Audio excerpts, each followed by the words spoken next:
ओ भाई, श्रद्धा कपूर ने तो स्त्री 2 में आग लगा दी, एकदम पैसा वसूल पिक्चर है। हाँ यार, कसम से क्या फाड़ू एक्टिंग की है। वैसे पास में पॉपकॉर्न हो और सामने बढ़िया सी पिक्चर चल रही हो तो देखने में डबल मजा आता है। ओह शिट, पॉपकॉर्न तो खत्म हो गया और अभी तो आधी पिक्चर बाकी, अब क्या करेंगे। जस्ट चिल बेब्स, पॉपकॉर्न ही तो खत्म हुए हैं, बट हमारी काली सौतेली बहन किस दिन काम आएगी। तभी पुराना सा सलवार कमीज पहने सिंपल सी चोटी में कमरे में किंजल आकर पूछती है, मोना रीटा, तुम दोनों बता दो डिनर में क्या खाओगे।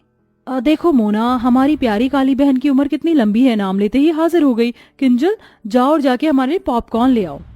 पर रीटा, एक तो पहले ही डिनर के लिए इतनी देर हो चुकी है, रात के 11 बज रहे हैं। अगर इस टाइम तुम दोनों पॉपकॉर्न खाओगी तो फिर रात का डिनर किस टाइम में करोगी। ये सुनते ही दोनों गोरी सौतेली बहनें गुस्से में लाल पीली हो जाती हैं। अबे ओ फटे दूध की फफूंदी सी शक्ल वाली बहन जी, तेरा काम सिर्फ हमारा ऑर्डर मानना है, ऑर्डर देना नहीं, समझी। अब जा जल्दी और पॉपकॉर्न ला। और रही बात डिनर करने की, तो वो हम अपने टाइम पर ही करेंगे, रात के 1 बजे। अब दफा हो यहाँ से, काली गुलाब जामुन। नम आंखें लिए बेचारी काली किंजल किचन में जाके पॉपकॉर्न बनाती है। किंजल की माँ गंभीर लंबी बीमारी से सालों पहले गुजर चुकी थी, इसलिए पिता देव प्रेरणा से दूसरी शादी करके ले आई, जिनसे मोना और रीटा हुई। दोनों दूध के जैसे गोरी चिट्टे रंग वाली थी, इसीलिए घमंडी मिजाज की थी। वहीं किंजल काली और बदसूरत थी, लेकिन उसका दिल हीरे की तरह था। मगर हर दिन ही उसे अपनी सौतेली माँ और बहनों के ताने सुनने पड़ते थे। मोना रीटा, ये लो तुम्हारे पॉपकॉर्न, अब बता दो डिनर में क्या खाओगी। ऐसे करो, आज हमारे लिए कैप्सिकम की सब्जी, जीरा राइस, शाही पनीर, कढ़ाई पनीर बनाना। ये तो रहा मेरा। मैं डिनर में वेज पुलाव खाऊंगी चिली चटनी के साथ। हमारी ये पिक्चर खत्म होने से पहले हमारा डिनर हमें परोसा हुआ मिल जाना चाहिए, शार्प 1 बजे। ठीक है, मिल जाएगा। किंजल जल्दी से रसोई में आकर डिनर बनाना शुरू करती है, तो वहीं दोनों सौतेली गोरी बहनें मस्ती मारकर पिक्चर देख रही थीं। ऐसा करती हूँ, कढ़ाई पनीर और शाही पनीर बनाने के लिए एक ही साथ पनीर फ्राई कर लेती हूँ और बाकी सब्जियों का काटा पीटी भी कर लेती हूँ, इससे थोड़ा टाइम बचेगा। देखते देखते सब्जी बनाने में रात के 12 बज जाते हैं, तो डरे लफ्जों में किंजल बोलती है, मेरे पास केवल 1 घंटा रह गया। अगर 1 घंटे में मैंने दोनों को डिनर नहीं करवाया तो वो कल की तरह ही करेंगी। नहीं, जल्दी कर किंजल। देखते देखते घड़ी की सुई 1 पर आ जाती है, लेकिन दोनों सौतेली बहनों को डिनर परोसने में किंजल को 2 मिनट लेट हो जाता है, तो दोनों अकड़ जाती हैं। तुमने हम दोनों को 2 मिनट लेट डिनर दिया है, इसकी पनिशमेंट मिलेगी। लो खाओ खाओ, बहन के हाथ से खाने से प्यार बढ़ता है। नहीं मोना, मुझे क्षमा कर दो, कल से बिल्कुल देर नहीं होगी, मैं तुम दोनों को टाइम से डिनर करवाऊंगी। बोलते बोलते किंजल की आंखों से डर के मारे आंसू छलक पड़ते हैं। मैंने कहा खाओ। मोना भाप निकलता खाना उसे खिला देती है। खाना काफी ज्यादा गर्म होने की वजह से बेचारी किंजल का मुंह जल जाता है। फिर मोना रीटा डिनर करते करते रात के 1 से 2 बजा देती हैं। किंजल झूठी प्लेट उठाकर किचन में आ जाती है और बिलख बिलख कर रोने लगती है। हे भगवान, तूने मुझे कैसी जिंदगी दे दी है, अपने घर में मैं नौकरानी हूँ। रोते रोते वो किचन में ही चटाई डालकर सो जाती है। तभी सुबह के 5 बजते माँ प्रेरणा किचन में धमक पड़ती है और लात मारकर जगाती है।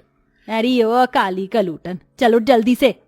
लेकिन जब किंजल नहीं जागती तो मोना रीटा भरी बाल्टी का पानी डाल देती हैं, जिससे वो घबरा कर उठ जाती है। हे भगवान जी, ये मुझ पर पानी किसने डाला? ये शुभ काम हमने किया है। मोना रीटा, ये क्या बदसलूकी है, किसी सोते हुए इंसान के साथ इस तरह से पेश आना, जबकि तुम दोनों ने देखा था कि रात को मैंने तुम दोनों को 1 बजे डिनर करवाया था। उसके बाद सोते सोते मुझे 2-3 बज गए थे। ये सुनते ही प्रेरणा अपनी गोरी सुंदर बेटियों की साइड लेते हुए बोलती है, अरे ओ कोयला खादान, मैं देख रही हूँ कि तेरी ये कैची जैसी काली जुबान कुछ ज्यादा ही चलने लगी है। उठ और नाश्ता बना, समझ गई? जी माँ। आधी अधूरी नींद में ही बेचारी किंजल उन्हें नाश्ता करवाती है और फिर पूरे घर में झाड़ू पोछा लगाती है। तभी पिता देव घर लौट आता है, तो दोनों सौतेली बहनों की शक्लें बन जाती हैं। आगे पिताजी, अब शुरू हो जाएगा दोनों बाप बेटी का मेलो ड्रामा। किंजल बेटी, तू क्यों पोछा लगा रही है? काम वाली नहीं आई है क्या? वो पापा। तभी बात काटती हुई प्रेरणा बीच में बोलती है, अरे देव जी, वो आज ना तुलसी की तबीयत ढीली हो गई थी, इसलिए आई नहीं। मैंने तो बोला था किंजल को कि मैं कर लूंगी, ला दे मेरी बच्ची, तू नाश्ता कर। वैसे आप ऐसे अचानक से कैसे आ गए? कोई खबर भी नहीं दी, ना कोई फोन कॉल किया। वो 1-2 दिन की छुट्टियां मिली थी, इसलिए चला आया किंजल को देखने। पापा, आपको तो किंजल दीदी के अलावा हम दोनों दिखते नहीं, थोड़ा प्यार हमें भी दे दीजिए। आफ्टर ऑल हम आपकी बेटी हैं। हाँ जानता हूँ। देव अक्सर काम के सिलसिले में महीने महीने बाहर रहता था, इसलिए उसे इस बात की कानों कान खबर नहीं थी कि उसकी दोनों सौतेली बेटियों ने किंजल को नौकर बनाकर रखा था। वो हर महीने खाना बनाने वाली और 3 टाइम के बर्तन मांजने वाली के पैसे भिजवाता, जिसे प्रेरणा बेटियों में उड़ा देती थी। लगभग 2 दिन बाद देव वापस लौट गया और फिर से सब वही शुरू हो गया। इसी तरह दिन गुजरने लगे और अब किंजल के कॉलेज के फाइनल वर्ष की परीक्षा शुरू होने वाली थी। इसलिए वो अपनी दोनों सौतेली बहनों के पास आकर बोलती है, मोना रीटा, आज से तुम दोनों डिनर 9-10 बजे तक कर लेना प्लीज। तो आंखें चढ़ाकर दोनों ने ठाए से कहा, मगर वो क्यों भला? क्योंकि कल से मेरी परीक्षा शुरू हो रही है तो मुझको पढ़ाई भी करना है। क्यों रे जली भरते की शक्ल वाली, तुझे क्या लगता कि तू पढ़ लिख कर कलेक्टर बन जाएगी? बेलिनी तुझे रोटियां आई हैं। हम अपना रूटीन नहीं बदलेंगे। हम रात के 1 बजे डिनर करती थी और 1 बजे ही करेंगे, समझ गई? दोनों का फैसला सुनकर मायूस मन से किंजल उन्हें 1 बजे रात में डिनर करवाती है और बाकी टाइम घर के कामों में उलझ कर रह जाती थी। एक दिन जब वो रात के डिनर के लिए दोनों से पूछने आती है तो दोनों शॉर्ट सा गाउन पहने मेकअप में लगी पड़ी थी। मोना रीटा, तुम दोनों कहीं जा रही हो क्या? हाँ, आज हम दोनों पार्टी करने जा रही हैं। अच्छा, तो फिर तुम दोनों खाना तो वहीं से खा कर आओगी ना? तो फिर मैं रात का डिनर रहने देती हूँ। अच्छा जी, क्यों री काली भैंसिया, तुझे क्या लगता है हम तुझे आराम फरमाने देंगे? चुपचाप से हमारा डिनर बनाकर तैयार रखना। आज डिनर में हम आलू गोभी, मिक्स वेज, लच्छा पराठा खाएंगी। जानबूझकर दोनों लंबी चौड़ी लिस्ट देती हैं। तभी वो मायूसी से बोलती है, इतना खाना बहुत ज्यादा नहीं हो जाएगा डिनर के हिसाब से? कुछ ज्यादा नहीं होगा, तू बना देना बस। दोनों ऑर्डर झाड़ कर चली जाती हैं। किंजल सारा डिनर तैयार कर देती है, लेकिन दोनों बहनें पार्टी में से फुल पेट खा पी कर आती हैं, जिस वजह से रात का डिनर नहीं खाती। इसलिए अगले दिन खाना बच जाता है तो प्रेरणा किंजल पर आग बबूला हो जाती है। किंजल, अरे ओ किंजल, अरे ओ काली भैंसिया कहाँ है? किंजल डरते हुए प्रेरणा के आगे हाजिर होती है। जी माँ, बुलाया आपने? क्यों री, ये सब क्या है? रात को क्या पूरे मोहल्ले को दावत करवानी थी? कितना खाना बनाया था जो सारा बच गया। ये भरे पतीले के पुलाव, पता है ये चावल कितने महंगे आते हैं? और तू मजे से बना बना कर फेंक रही है। माँ, मेरी इसमें कोई गलती नहीं है। मोना और रीटा ने कहा था बनाने को और दोनों कल बाहर से ही खाकर आई थी तो डिनर नहीं किया। ये सुनकर दोनों सौतेली बहन शातिर तरीके से सारी बात उस बेचारी पर ही थोप देती हैं। ओ, कितनी झूठी और मक्कार है ये। माँ कसम से हमने तो बोला भी नहीं था डिनर बनाने को, अपने मन से बनाया। ये सुनकर प्रेरणा किंजल को बहुत पीटती है।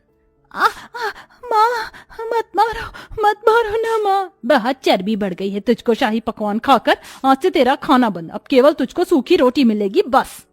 इस तरह गलती न होने के बाद भी अब किंजल सारा दिन किसी कोल्हू के बैल की तरह काम करती और दोनों सौतेली बहनों को उनके मन मुताबिक रात के 1 बजे डिनर करवाती, जिससे उसका शरीर बहुत ही कमजोर पड़ जाता है। अरे ओ बहन जी, ये कैसी काली दाल बनाई है तूने, अपनी सूरत के जैसी। अब कौन खाएगा इसको? सब्जी भी एकदम बीमारों वाली बनाई है। रुक जा तू। गुस्से में मोना उसके बाल पकड़ लेती है, जिससे वो चक्कर खाकर बेहोश हो जाती है। उसी टाइम आधी रात को पिता देव घर लौट आता है और बेटी की बिगड़ी हालत देखकर आपा खो देता है। किंजल बिटिया उठना, आखिर तुम दोनों ने क्या किया है इसके साथ? देव डॉक्टर को बुलाता है। जहां एक तरफ डॉक्टर उसकी जांच पड़ताल करते हैं तो वहीं दोनों सौतेली बहनों की आंत सूखी जा रही थी। देखिए, इनके शरीर में बहुत सारे पोषक तत्वों की कमी है। इन्होंने काफी दिन से सही ढंग से खाया पिया नहीं है और इन्हें नींद की भी शिकायत है। इनको भरपूर नींद और अच्छे खान पान की जरूरत है। तभी किंजल को होश आ जाता है। दोनों बहनों को पसीने छूटने लगते हैं। अब तो ये पिताजी के आगे सब बोल देगी, हमारी वाट लगा देगी कि हम इससे रात के 1 बजे डिनर बनवाते हैं। लेकिन किंजल कुछ भी नहीं बोलती, जिससे दोनों घमंडी बहनों का स्वभाव बदल जाता है और वो रोते हुए कहती हैं, आई एम सॉरी किंजल, हम दोनों को माफ कर दो। हमने तुम्हें आधी आधी रात को डिनर बनवाने के लिए मजबूर किया। किंजल दोनों को माफ कर देती है और अंत में दोनों बहनें उसका अच्छे से ख्याल रखती हैं। साथ ही उनकी बुरी लत जो रात के 1 बजे डिनर करने की थी वो भी खत्म हो जाती है। तो देखा दर्शकों आपने, अच्छे स्वभाव से हम किसी का भी दिल जीत सकते हैं, जैसा कि हमारी स्टोरी की काली बहन ने अपने अच्छे स्वभाव से अपनी दोनों खूबसूरत घमंडी बहनों का दिल जीत लिया। तो दोस्तों, आपके हिसाब से रात का डिनर करने का सही टाइम क्या होना चाहिए? कमेंट बॉक्स में जरूर बताइएगा। साथ ही आपको हमारी ये कहानी कैसी लगी हमें ये भी बताइए।